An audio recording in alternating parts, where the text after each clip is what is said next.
Well, joining us now, Middle East expert Lisa Daftari, the editor-in-chief of the Foreign Desk, and former FBI special agent Errol Southers, director of homegrown violent extremism studies at the University of Southern California. Welcome to you both. Thank you for being with us. Errol, to you first. So we have the name of the suspect in this attack, Sayfullah Saipov. 29 years old. He came to the U.S. from Uzbekistan 7 years ago. Many questions, but let me start with a very basic one. Why would someone who's been in this country for that length of time go down the path of radicalization? Well, the first thing that would seem almost obvious is that there's something that happened. We call it a cognitive opening, where he's more susceptible to a violent action due to some grievance that has occurred to him or his family or his social network.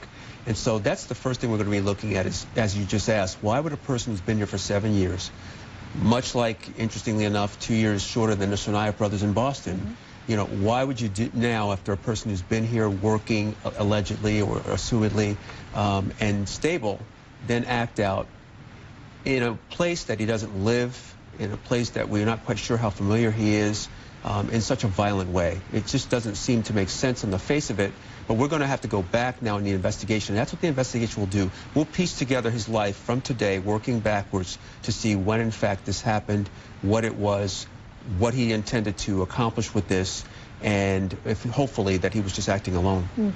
Lisa, you know, I was reading that since 9/11, and Errol, you may be able to correct me on this if I got the number wrong, but since the 9/11 attacks in New York back in 2001, less than 100 Americans have been killed by someone who was self-radicalized. I think the number I saw was 45, and maybe what happened on Tuesday will bring it up to 53.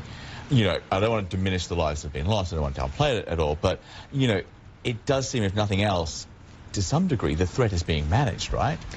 Yes and no. So yes, when something like today happens, we think about all the different soft targets in every city, the children out tonight for Halloween trick-or-treating, and like you said, one tragedy is too many. But at the same time, we don't hear about the foiled attacks, which law enforcement has been great at curbing. We don't also hear about a lot of the accounts that are taken down daily on Twitter, on different social media platforms, which is really the place of radicalization. You know, when we talk about the terrorist who committed this act today, we talk about lone wolf, which is this term that has to be taken out of our vocabulary and look at this, is it directed or inspired? And in the cases that we're seeing, they're all, for the most part, inspired.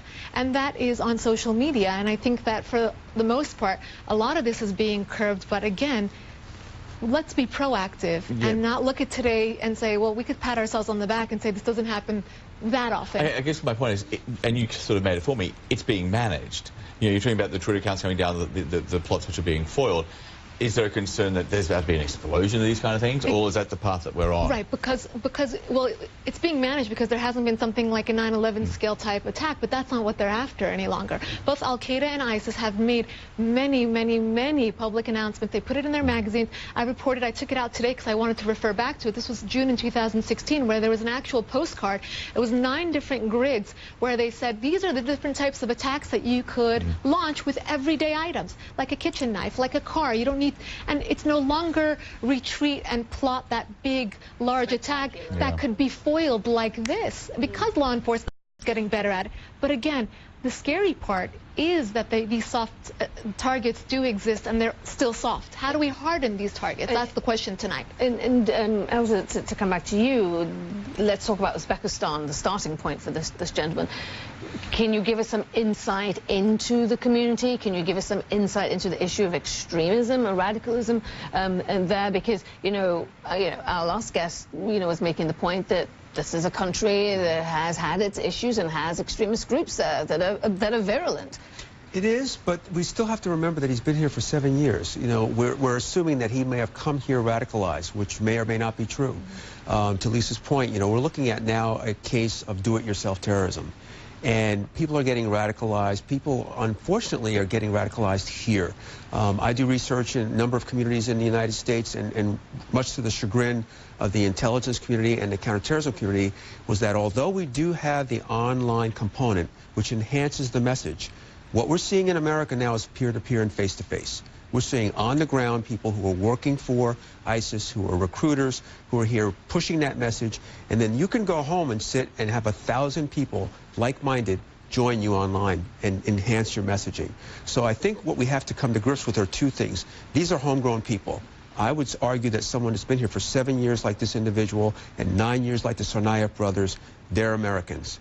And the other thing we have to come to grips with is that although we have an online component, these people are talking to each other. And one thing that people have to really embrace is the fact that it's happening in places that you would not expect. It's happening in malls. It's happening in playgrounds and barbershops. It's not happening in mosques. So the notion that put eyes on a mosque and that, you know, you're going to pick look up... Everywhere. Or look everywhere. Why not look everywhere? Right. Everywhere but a mosque, it would seem, because the mosque is the obvious place. Okay, Lisa and Errol, then. Oh, appreciate it. Thank you. Thank you.